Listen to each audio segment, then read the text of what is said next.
everyone, and welcome back to another episode of Let's Play Melody of Memory. If you guys missed last episode, Dream Drop Distance, we distanced ourselves from Dream Drop Distance by finishing it. Oh, so funny. This episode, the Land of Departure. Yeah, I can do this, considering it really doesn't actually want anything too difficult. I'll do it on standard. Also, we're playing as the Wayfinder trio this time around. Team Wayfinder, baby, let's do it! Tara, you good? Tara's looking a little fishy today. Little sus.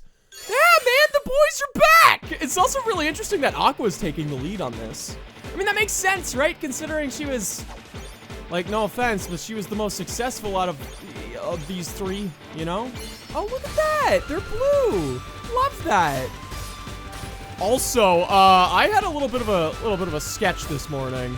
A sketchy encounter that I guess, considering the nature of the nature of this Let's Play and how lax it is, I can talk about it. I dropped Courtney off at work this morning at, like, what the fuck time would it have been? Like, really fucking early. It was still dark outside by the time I got back to my house, right? I do want to feel up this song. God! I don't know why, but I'm actually having such nostalgia from the enemy design here. Like, wow! It's really not been that long since Birth by Sleep. Also, this is the first time in a while that I've recorded, like, really early. So this encounter that I'm talking about literally just happened, like, an hour ago for me. Well, it's really sketchy. I don't want to say I live in, like, a bad neighborhood, but let's just say I don't live in, like, a good neighborhood. So, I get home, and, I'm driving down my road in my little subdivision, right? And, there's this guy that's walking down the street, and immediately I get bad vibes. Because it's like, who the fuck is walking down the street, especially in, like, this tiny little subdivision, you know what I mean? Because, like, there's nothing down there. It's just residential. Like, you don't walk down, like, what I'm saying is, like, my road's on a dead end. You don't walk down this dead end road for no reason. Especially not at, like, fucking, what time would it have been? Like 5:47 a.m.? That's very specific, but I'm actually trying to remember the clock, and I'm pretty sure that's exactly the time it was. So this song's lasting a long time. And I keep fucking up, like, the simplest parts of it. Anyway, it was like 5:47. And I'm like, I see this guy walking, and I'm like, that's weird. Like, again, you don't walk down here just strutting your stuff for no fucking reason, right? This guy's just walking. I'm like, okay, well, whatever. I literally just came back from McDonald's breakfast, by the way. I just got McDonald's. And, you know, oh boy, everybody's gonna be like, McDonald's is not the way to go, you fat fuck! Guys, calm down. It's fine. I only eat McDonald's in moderation. Anyway. So, I was gathering, like, I parked in my driveway and I'm gathering all my shit. 40 total jumping enemies. That's gonna be a collective. Yeah, so I was gathering all my McDonald's and, like, my coffee and my cell phone and my fucking wallet, because I was wearing pajamas at the time, so I didn't actually have pockets. Which was also pretty sketch, but so I was sitting in my driveway and I didn't really think anything of it, you know? Except the fact that it was a little out of place that this guy was walking. So, yeah, I'm gathering my shit, and I look to my left, finally, and this guy is standing in my driveway. Like, I have a very small driveway, but by the time I passed him, by the way, I was like fucking, you know, 5 houses down.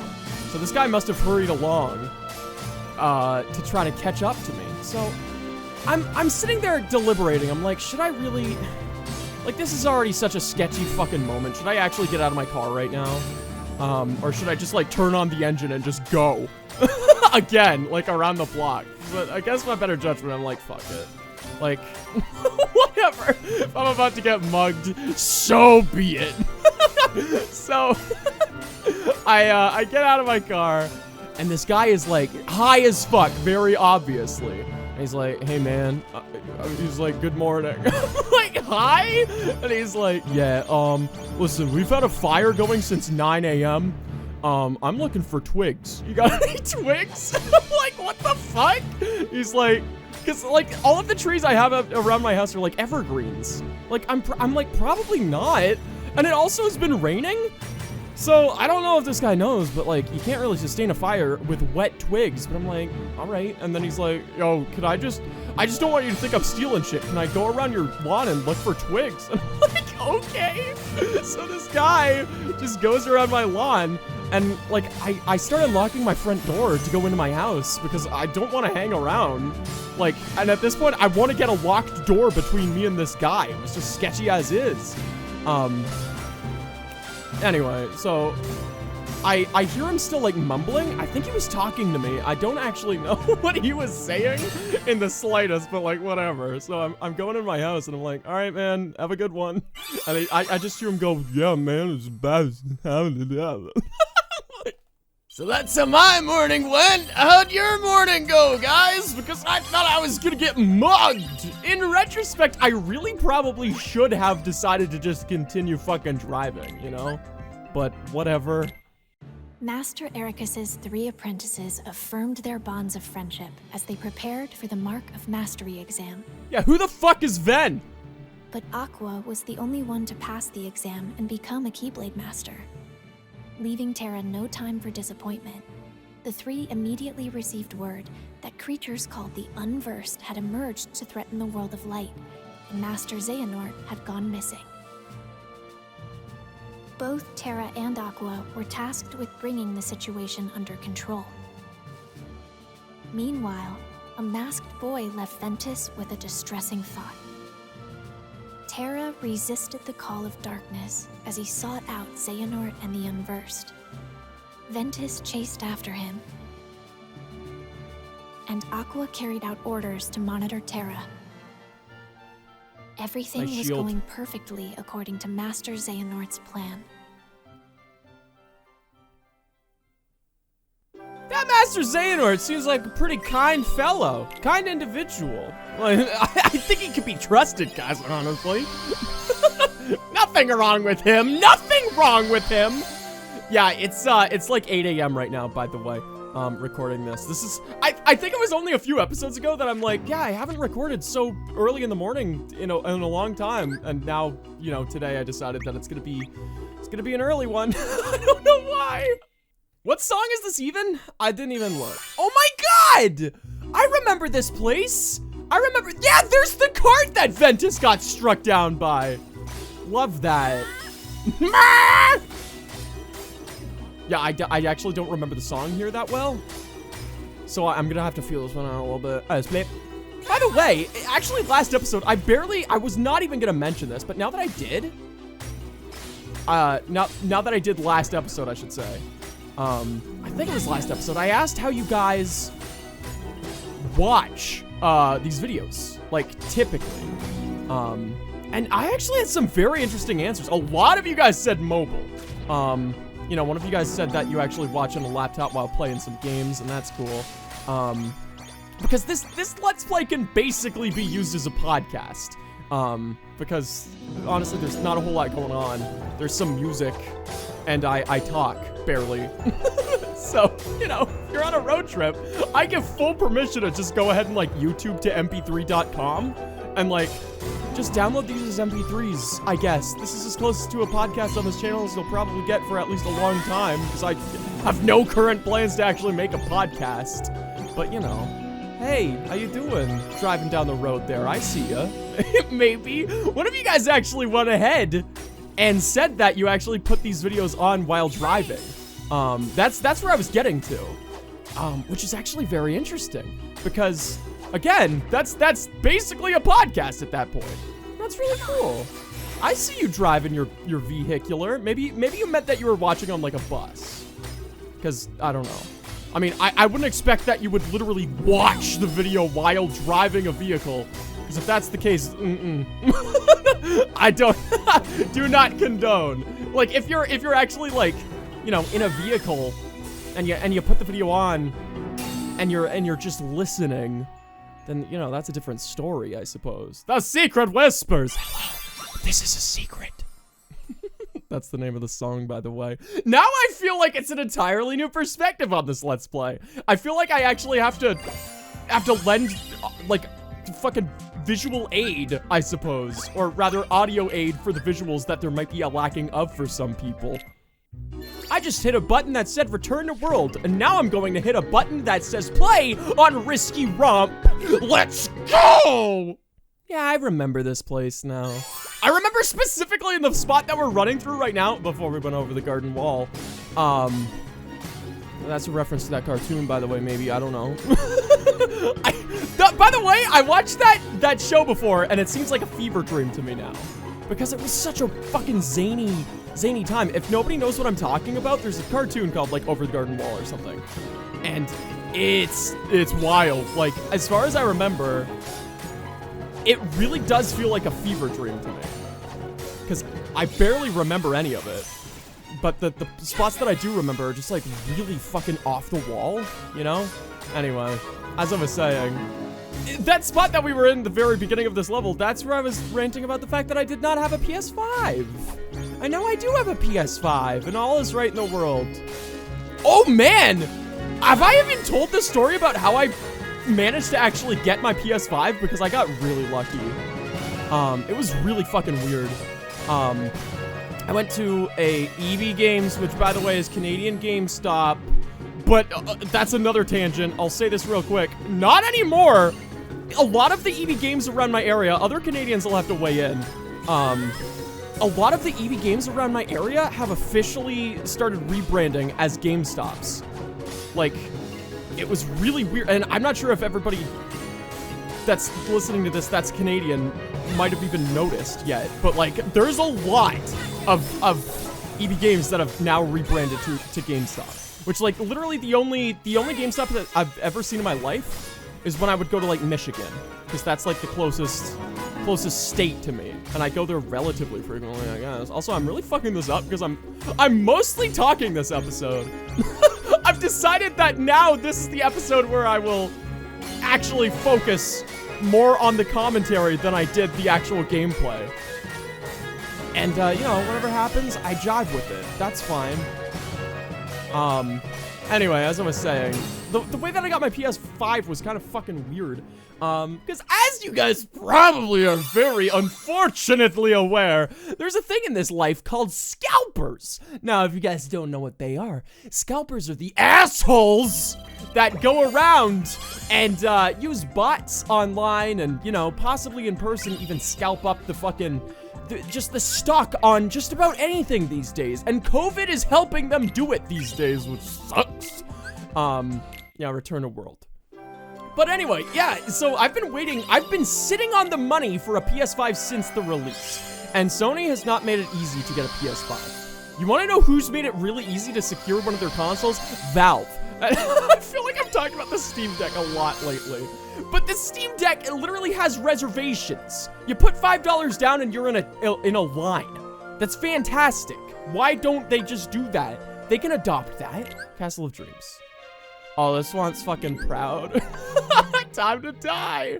Anyway, so as I was saying, I walked into an EB Games and they had a display box for a PS5 on the top shelf. I'm about to fucking wreck this. Like, not in a good way.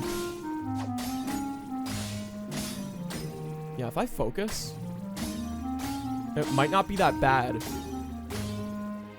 But I'm not gonna focus, because here goes my story. Oh boy. Yeah, so there was a display box for PlayStation 5. Oh, Christ. There's not a chance in hell I'm gonna be able to tell this story while doing relatively good at a fucking proud mode. What? Here we go, let's try! Yeah, the display box was up there. So I walked in and I was like, is that a display box or is that like an actual... Like, would they actually have a display box right there if they didn't have stock? The answer was yes. They had the display box with no stock.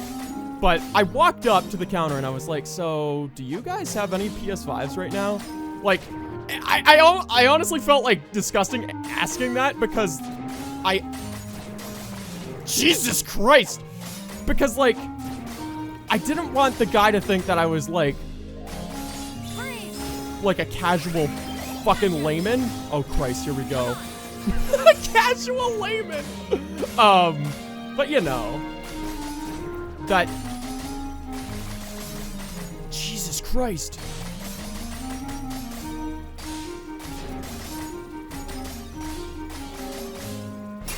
I managed to do it. I didn't really get my story out. I'm sorry that my story is so fucking spliced, but I am actually playing a game. Maybe you guys haven't noticed.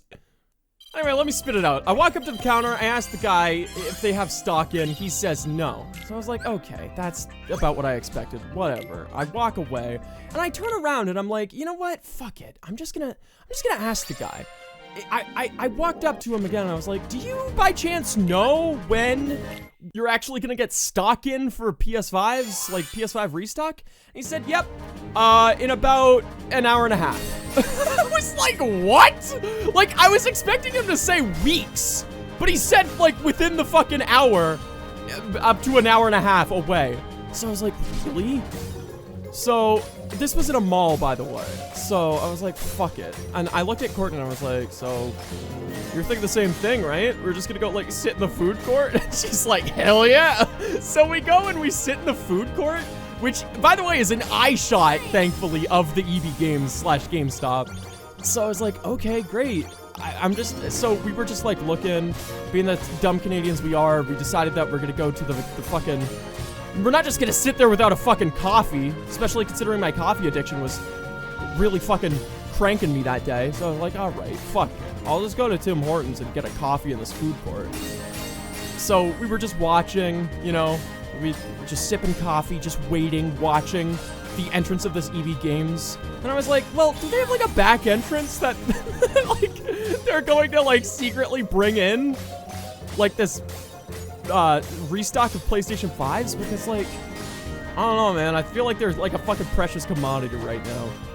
You know what I mean? So after waiting for like 40 minutes, I walked back into the EB Games and I was like, they're gonna come in like the front entrance, right? I was like, I'm like, I really hope that I'm not sounding like a nag, but you know, they're not gonna come in like a fucking secret floor panel, right?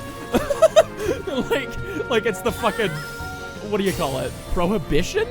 What the fuck is the word I'm looking for? Is that what I'm looking for? The fucking alcohol runners, whatever.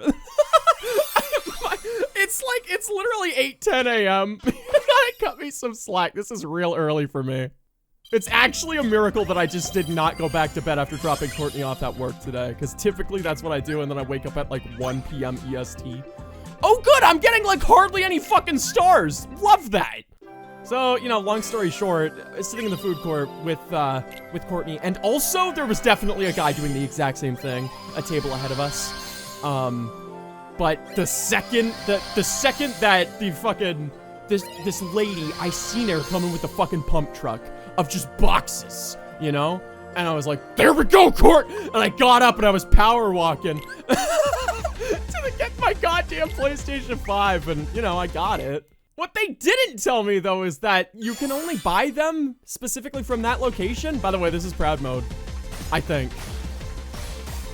I think I went on Proud Mode, which I already fucking regret,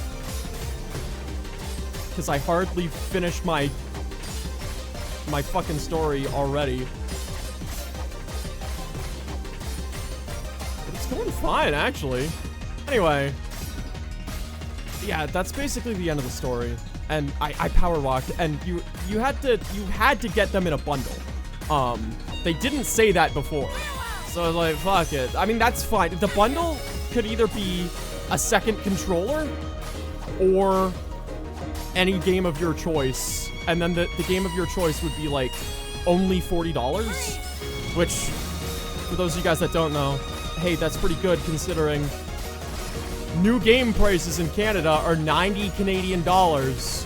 So after tax, most fucking games come to above $100, which is real fun. So $40 for a game sounded fucking grand. So, you know, went with the game, and we got Tales of Arise for the PlayStation 5, and that was really good. Courtney finished that recently. That was a fun watch. That was a fun watch. Which, speaking of, by the way, the game goes, Jesus Christ, the game goes into I'm not gonna spoil Tales of Arise, so anybody that's playing that right now and is like, Jesus Christ, he's about to spoil the game. Oh, I'm about to die while spoiling the game. But I'm not gonna spoil the game, don't worry.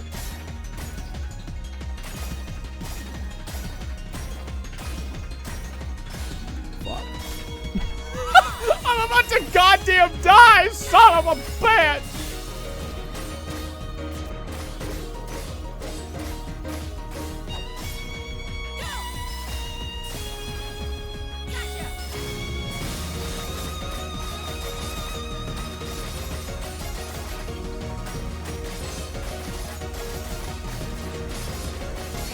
God, the tumbling! I was so fucking close to the end. Bleh.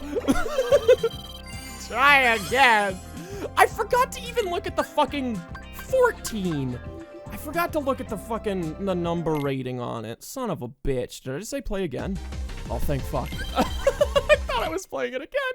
Anyway, as I was fucking trying to say, Tales of Arise, the game goes into, like, depth about this guy that uses a flaming sword. I'm gonna put it in a real fucking layman's here. Anybody that's played Tales of Arise is like, wow, that's how you're gonna summarize that game? Yep, there it is. Some guy just uses a flaming sword and kills people. The end. Yeah. I honest to God, when Sora was revealed for Smash and Mario went up to the fucking flaming Keyblade that you now know, obviously, in retrospect, is a Keyblade.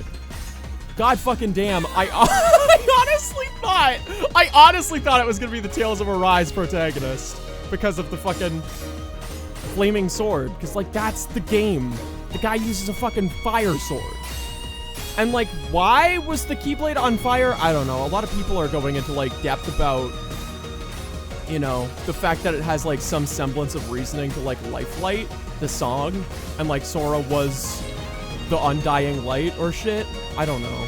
And, like, that's cool. I like stuff like that, like, theories like that. Do I think that was intended from the beginning? I don't think so. Here's the thing. Like, Kingdom Hearts is a big deal, and I understand that, but, like, to you know, surmise that Sakurai himself was, like, considers Kingdom Hearts, like, that big of a deal where he's gonna make his very popular fighting game centered around Sora, like, in the end, from the beginning, saving a bunch of all of the cast. Like, I don't know about that. Like, I don't wanna sound like an asshole, but, like, you know, like, Kingdom Hearts, while a big deal to some, I just really don't think that that's what Sakurai was going for. Like, I don't think, like, outside of the Kingdom Hearts fandom, like, I don't know. You know what I'm trying to say? Like, I don't want to sound like an asshole. Like, I do like the fan theories. And, like, maybe I'm understanding the fan theories wrong. But, like, all I'm saying is I feel like it was not planned from the beginning, you know? Let's talk about Sora for Smash, though, for a little bit. Because I honestly have a feeling, now that we've seen that it is absolutely... Well, that sucks. Fuck! The tumbling fucked me up again! Now that we see that Sora is absolutely a thing that is in Smash at this point, I feel like, you know, the struggle to get Disney on board with Sora was probably not nearly as troublesome as people, you know, assumed it would be. God, I'm really fucking it up, aren't I? Oh, God! That's fine. I'm just really hoping that the stars are not gonna come bite me in the ass when it's like, you need 70 green stars! Which would honestly be very troublesome considering we're going for blue stars right now, although I have a fuck ton of... How many blue stars do I have? What? Oh wait, those are the wrong stars. I have 10 of those blue stars. I honestly thought that I have 54 of them. I was very confused. Oh, I liked this song! What is this one? 13? No, I'm gonna stick to standard. Just far easier for me to actually... Oh my God, Stitch! Look at his little twiddly legs running! Little stumps! Get those stumps a-truckin', baby! Yes! Yeah, as I was saying, I honestly don't... I understand that getting Sora was probably, you know, difficult, but I don't think it was as difficult as people assumed it was. Like, I have a feeling they probably realistically weighed their options on exactly how the fighter passes should go. And I'm gonna assume that they probably absolutely knew that they were gonna do 2 fighter passes from the beginning. But they just didn't want to say anything because that was like their plan at the time, but like they didn't actually specifically, like it wasn't in stone, but when they got to the end of the first fighter pass, they were like, all right, we're gonna do this. This is what I'm assuming. More probably though, they probably actually did just plan straight up from the beginning that there was gonna be 2 and stuck with it, you know? Anyway, I always want to shut up when I feel like I'm doing relatively well, because I don't want to actually fuck this up. Whatever, it's fine. I don't care if I fuck it up that badly.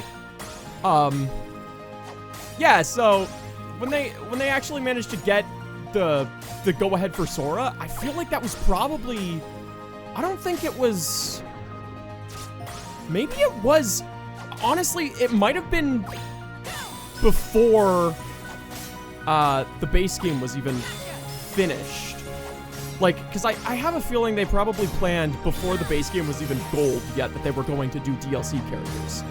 So they probably weighed their options and intricately thought very specifically which characters would go where in the fighter passes. Because they probably had a basic idea of who they wanted to put in. And like, above all else, like no offense to the Smash community, because I know that there's a large portion of people that do not fall under this umbrella. The Smash community is very toxic, and like, they probably knew that. So in order to do the most damage control they could have done, they probably actually, you know, sorted them in the way that made most sense. I'm not sure if you guys have seen it, but, you know, probably, considering this is the Kingdom Hearts clan that, that I'm talking to right now. But, yeah, we did not do the Proud Note one, because we did not do this on Proud Note. Thank you. Bye-bye. But when it came to Sora in Smash, there were a lot of, what's Proud for this? 14. No, we're doing Standard. When it came to Sora in Smash, there was actually a lot of, like, exterior polls that were done. Regarding, you know, who do you want to see in Smash? And on, I could be getting this wrong, so if I am, please somebody correct me. But in, where the fuck were the 3 top demographics that they polled? I know it was US and Japan, but I forget the 3rd. But for US, the most wanted character, the most requested character on these external polls, that was not the Smash ballot. This was around the time of Smash 4, by the way, that they did these polls, just to actually make the polling, like, public. But the most wanted character in the US was Sora, followed by, I forget who. But yeah, it was Sora, and then in the other place that I can't remember, I want to say, like, Germany? I forget the other place that they pulled that wasn't Japan. It was also Sora at the top of the list. And then in Japan, it was actually, funnily enough, hey, this is coming kind of full circle. It was, the top voted for in Japan was Lloyd from, I want to say, Tales of Symphonia? The only reason this is coming full circle is I did mention the Tales series earlier. This episode 1 talking about Tales of Arise, which was the first game that I got for the PlayStation 5. But yeah, it was Lloyd, and then very close behind Lloyd in Japan was Sora. So basically, it was a very obvious character choice to put Sora in. And now, retroactively, that we know the Smash poll, how the ballot actually turned out, you know, which is to say that Sora won the Smash ballot. You know, it's very obvious that that was their damage control character. He was always going to be the last one. What the fuck is going on here?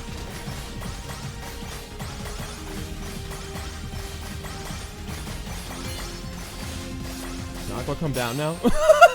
Can Aqua come down? Ah! Trip me the fuck up. Yeah, so, I mean, Sora from the beginning was probably going to be the last character no matter what. And like, even if they probably tried to get the rights to use Sora in Smash 4, but they probably couldn't get him on lockdown on the time. And then they probably, somewhere between Smash 4 and Ultimate, probably actually got the rights to work with him, but then ultimately decided to probably keep him for the very last character, as to make the damage control the most the best that they could have, you know what I mean? Because the thing is like, even though Sora was the most wanted character in almost all regions, you know, by how much? There was probably a huge demographic that still didn't want Sora, you know? Kingdom Hearts is not the most popular IP out there. It's very popular, but it's not the most popular, you know what I'm saying? So, I don't know. Anyway, that was kind of a rant, and I know that this episode is going to come out short, but if we do any more, it's going to be kind of awkward, so I'm going to end it here. Thank you guys so much for watching. If you guys like this episode, please give it a like. If you want to subscribe to other Main Let's Play, please do so, and also consider supporting me over on Patreon. Links for everything I just mentioned in the description down below. As always, thanks again for watching. Come back next time for another episode of Melody of Memory.